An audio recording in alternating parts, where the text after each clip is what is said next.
Tonight, a call for banning orders on football fans who cause violent disorder. The head of the Scottish Football Association brands those responsible for the clashes between Rangers and Celtic fans as criminals. You're calling them fans, I would beg to differ. I'd call them that's criminals, it's a criminal act. Also making the headlines, pensioners' anger. The Prime Minister is accused of betrayal after failing to compensate the waspy women who've lost out on pensions. 16 years in prison for a serial rapist convicted of a catalogue of offences, including Scotland's first prosecution for a crime known as stealthing.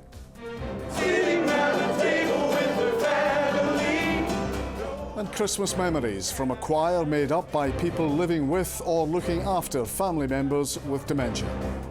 I'm John Mackay. This is the STV News at 6.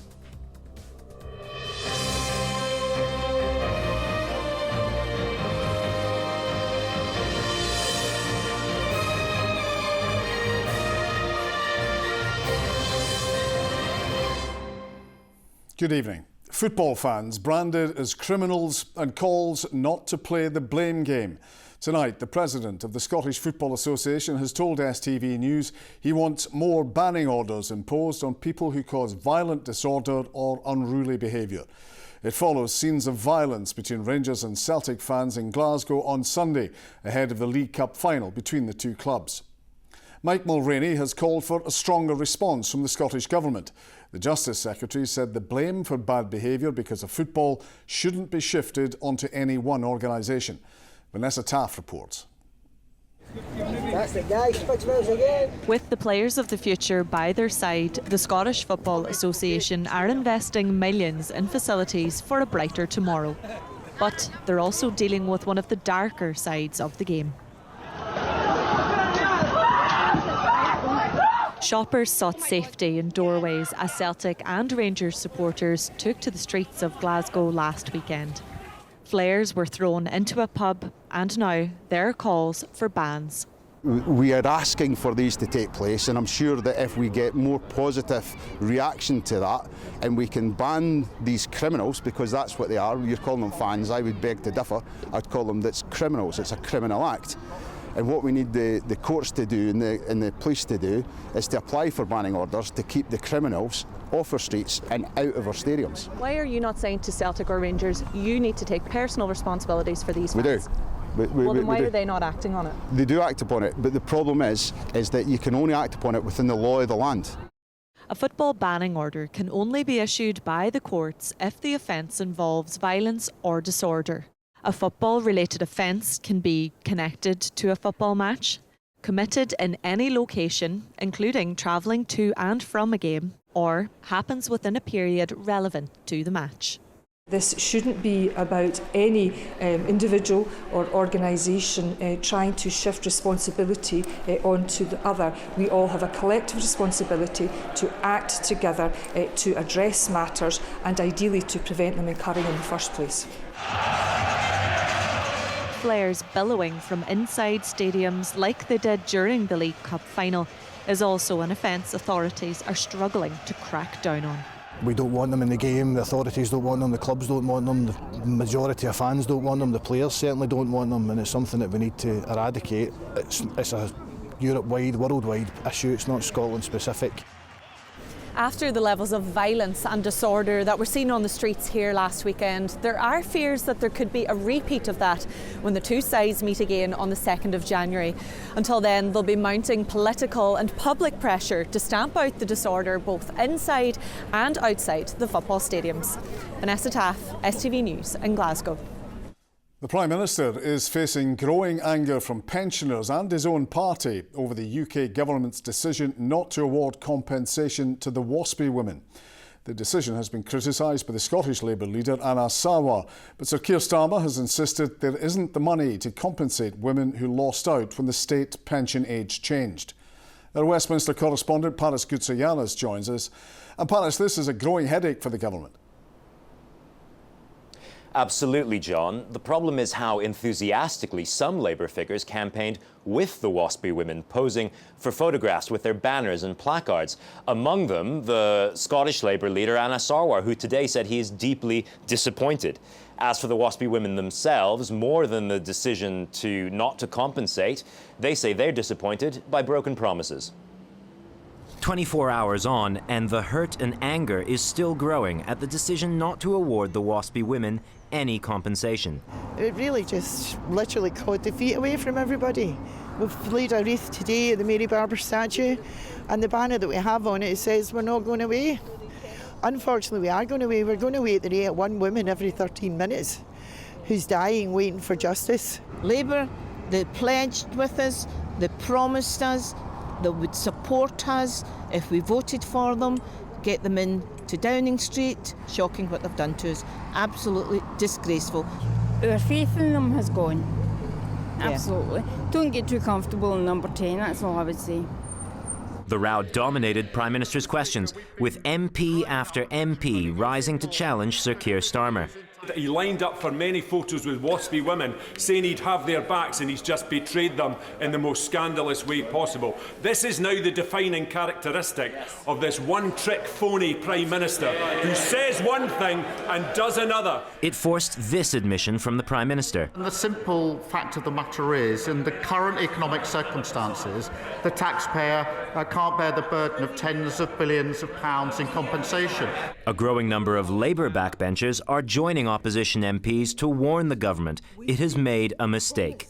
We are the party of social justice and fairness. I've been out campaigning on protests and marches and rallies with the WASPy women. My solidarity for their cause, that's not changed. But there's more to being a politician than standing for a photo shoot and holding a placard. I think a blanket no compensation position is the wrong one, and I'm deeply disappointed about that. I think we could have found a way forward that recognised the difficult public finances, recognised the difficult inheritance, and we could have looked at incremental payments, tapered payments, targeted support to those on the lowest incomes. That, I think, would have been a fairer way forward rather than a blanket no compensation position. So, Paris, where does this row go now?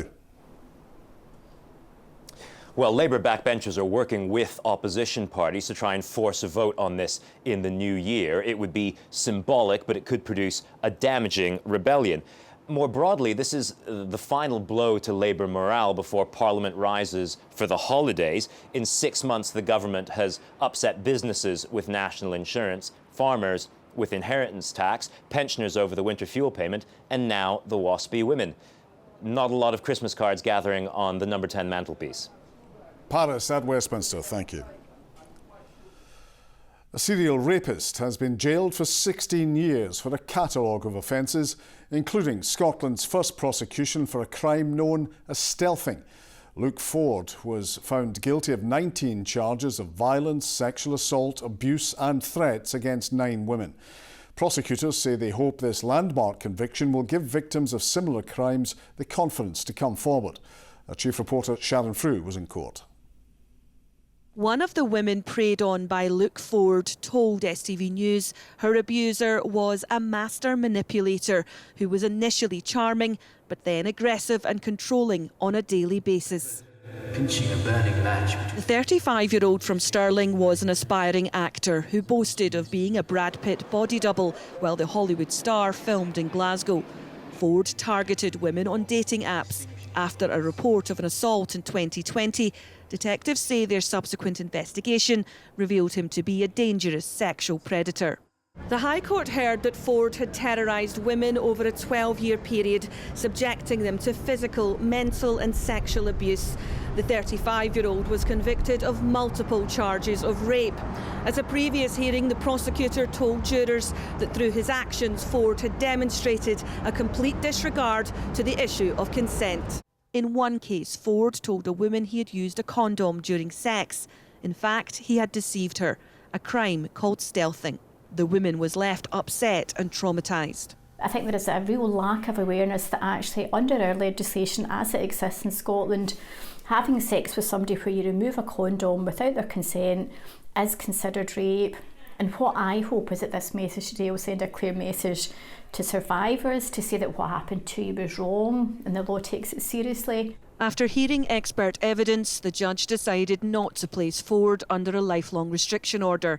Instead, he will be supervised for an extended period after his release. I consider that a custodial term of 16 years is appropriate, In the light of the information I have been given about the risk you pose to women, I consider that an extension period of 5 years is appropriate. Ford has also been placed on the Sex Offenders Register for life. Sharon Frew, STV News at the High Court in Edinburgh. A Spanish defence group is set to rescue the shipbuilder Harland & Wolff from closure, saving hundreds of jobs in Scotland. The company, which has yards in Methil in Fife and Arnish in Lewis, went into administration in September. Ministers are expected to announce tomorrow that the company and its 4 UK shipyards are being acquired by Dementia, following months of negotiations. The former First Minister, Humza Yousaf, says he thinks the SNP would have suffered the devastating general election result even if he had better handled ending the Butte House Agreement. Reflecting as he announced he's standing down in 2026, Mr Yousaf also said his time as First Minister would have been brought to an end by the summer election. If I had managed that differently and the Greens had agreed to this conscious uncoupling, I think as Gwyneth Paltrow and Chris Martin once put it, then things may have lasted for another couple of months, but I think the general election result would have been the same. And John Swinney was only in power for a few weeks, so he was absolutely right to stay on, of course. I would have been in power as leader of the SNP for over a year, and I think I'm not sure I would have survived that general election result. A woman has appeared in court in Hamilton, charged with the attempted murder and assault of a man in Wishaw. 53-year-old James McMaster was found dead in a flat in the town's Maxton Crescent on the 5th of December. 47-year-old Margaret Maxwell is the second person to have been charged in connection with attempted murder and assault. The Glaswegian singer-songwriter Dylan John Thomas is about to round off an incredible year with his own headline gig at the Hydro this Friday night. From busking on Argyle Street to Transmit, he's now getting ready for the biggest show of his life. Laura Boyd went along to meet him. The Hydro, a venue so many musicians dream of playing. But for Dylan John Thomas, that dream is about to become a reality. I think going for busking into the King Tuts and walking away through the Glasgow venues, it was always a dream to be able to play something like this, but I didn't really think it would happen like this. It's been a culmination of the first album and all the gigs that we've done to get to this point is it's mental. To be able to walk on that stage and see thousands of people sing the tunes. Dylan, for anyone who doesn't know, tell us about you as a wee boy and how you got into music. When I was younger, we were in a foster house and used to be like 10 boys up on the PlayStation. Every 10 minutes, Ring of Fire would come on Tony Hawk's because we would just listen to the soundtrack. I wanted to get a guitar through listening to that tune. What age were you when you got that first guitar? Probably at 10, I started playing. It was a mad Argo thing with nylon strings. My fingers would bleed on that thing now. I played it every single day. I want nobody else, rather be by myself, if I'm without you. Tell me a bit about what the likes of like Jerry Cinnamon have meant to you. Coming to a foster house, trying to get into music, I found that Jerry had a wee jam night. That's where I met him there, and I would sneak in, still at school, trying to not get kicked out. Jerry took me under his wing and showed me the ropes of the game.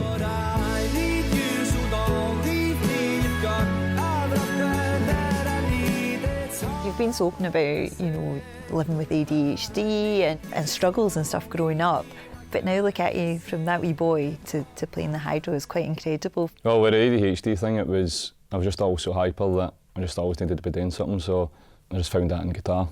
Found a way to write and to write about the things that were happening around us or the things that was happening growing up. And that kind of helped me to get to the point where I could then go and play shows and play gigs and write albums. Will you be able to take time off and enjoy Christmas?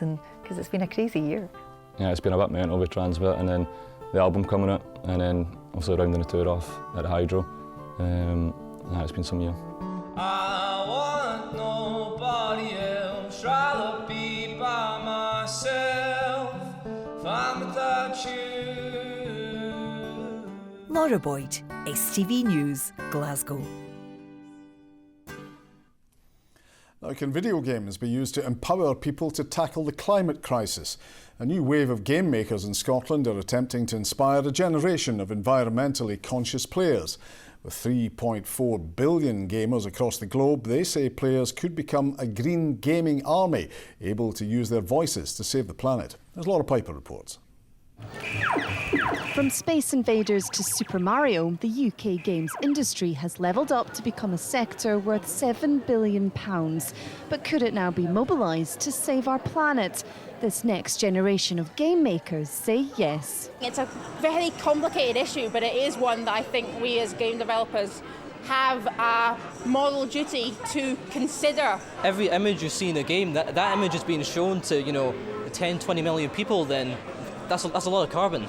According to research by Playing for the Planet, more than 78% of people believe that gaming could help them learn more about the environment. More than 35% of people want to see more environmental content in their games. Out and About is one such game being developed in Scotland. It aims to build connections between gamers and the natural world. Seeing plants for what they are and knowing what they are made me feel more connected to them and actually care about them, and that made me care for the entire planet more, and that ultimately leads to action. The wider industry has begun taking greener steps. Every tiny little bit of energy that we can save by writing more efficient code, it's a simple thing in a way, but the more efficient we can make every single person's game, if we can make it 5% more efficient, the saving over 100 million people over multiple games is absolutely enormous. Those millions of people also have the potential to be a gaming force for the environment. Play to Act is a mini survey that has just been inserted into major games titles like Pokemon Go, asking players questions on the climate crisis. The UN will take this collective data and use the insights for their climate promise, which is essentially working with 120 countries to work with their world leaders to increase the commitments to reduce carbon emissions in countries. But getting people to speak up is one of the most powerful ways to then change policy. Enabling a global green army to push for change before it's game over for the planet. Laura Piper, STV News. As we've heard, the fallout from the off-the-field issues from the weekend's Cup final are continuing, but Rahman, the ongoing issues on the field as well. Absolutely, John. Celtic won the final on penalties on Sunday. Now, in extra time, Rangers felt they should have been awarded a penalty, and today an admission from the SFA head of referees.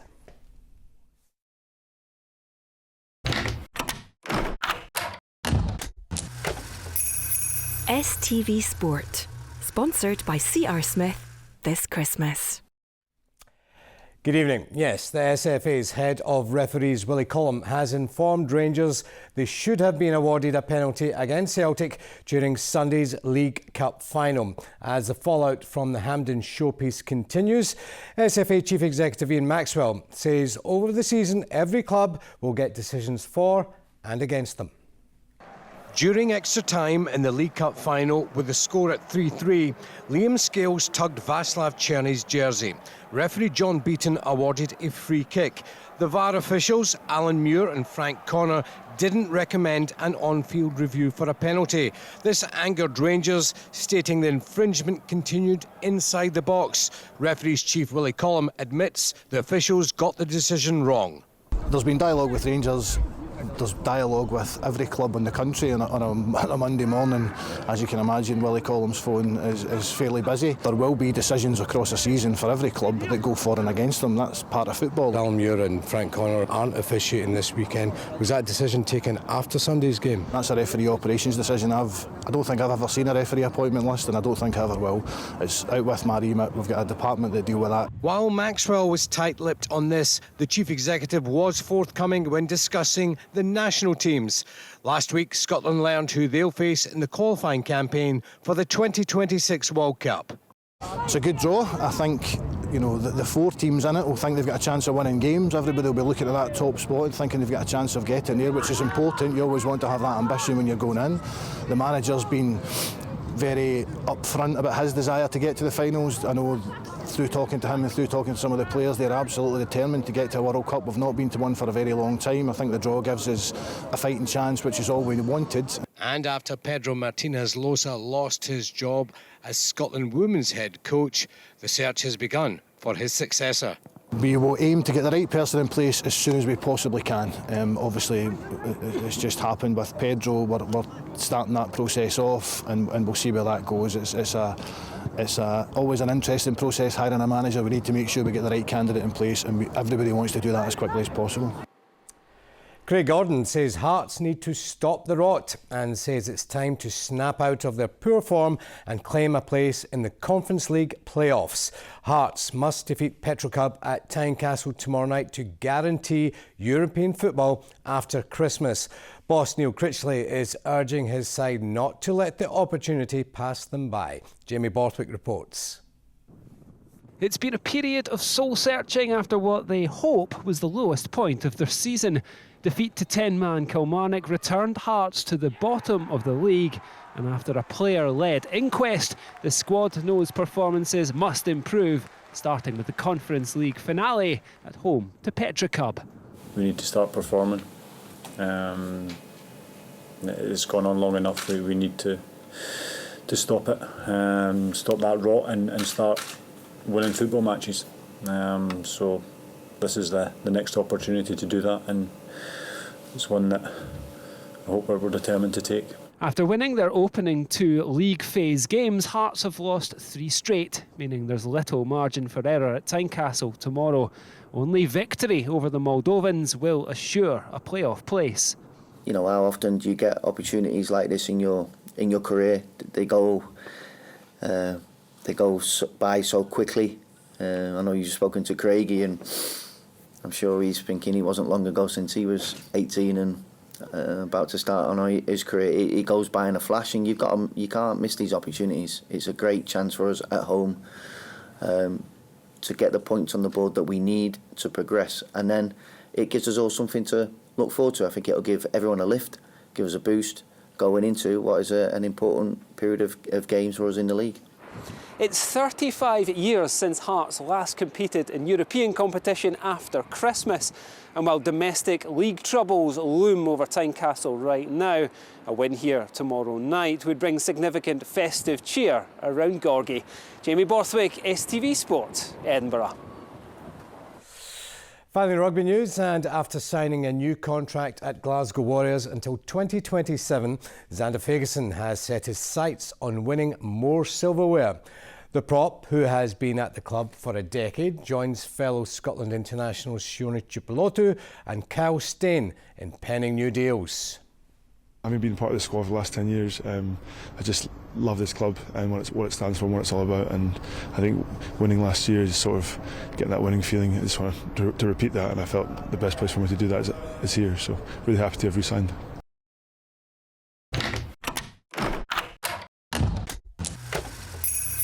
STV Sport, sponsored by C.R. Smith this Christmas. That, folks, is all your sport tonight. Tomorrow, John, the sport comes from Tynecastle ahead of that huge Conference League match.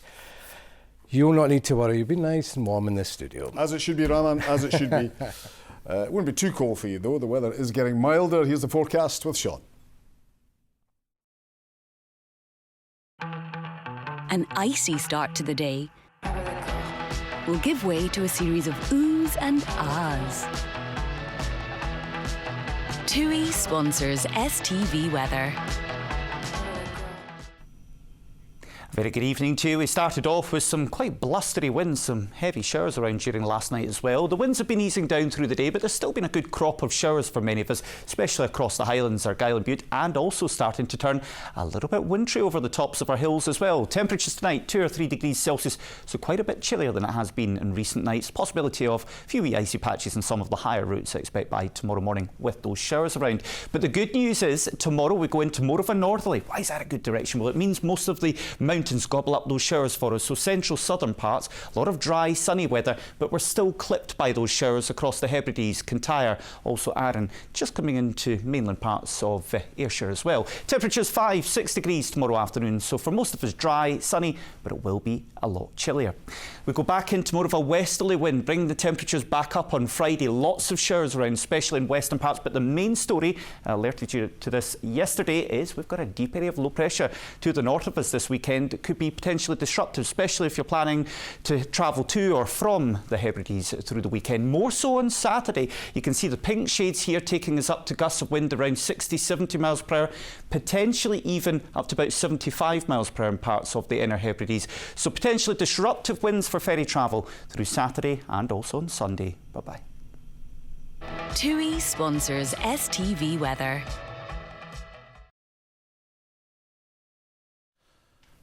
And finally, an Edinburgh choir made up of people with dementia, their friends and families have recorded and released a charity single, raising money for the Capitol Theatre's dementia-friendly programme.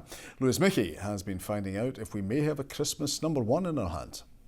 Sitting round the table with her family, there's no other place that I'd rather be. Written and performed by those living with and affected by dementia, this song details what they love about Christmas and what they miss from years gone by. It's a strange feeling because we don't normally experience that. You say, God, we completed that, we've done that, we created something quite fantastic, really. I don't know what it sounds like, but to us it sounds good. Christmas, like it was before, has been released as a charity single. All proceeds will go towards Capitol Theatre's dementia-friendly programme. I wish everybody could take part in the events here.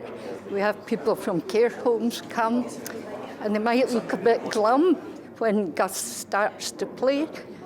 They're up there dancing, boogieing and really enjoying it. For some of this choir, it's their first time writing music. Sitting here by the fire's glow. Fortunately for them, they've got a good coach in Gus Harrower. The aspect of reminiscence is really important. It's hugely important, actually, and I think it's so nice for people to be able to share these stories with other people who have similar experiences. And especially back then, they've got similar experiences, but even now, living with dementia, or being a friend, or a carer, or a loved one, and knowing somebody living with dementia. Music famously is very helpful for people living with dementia.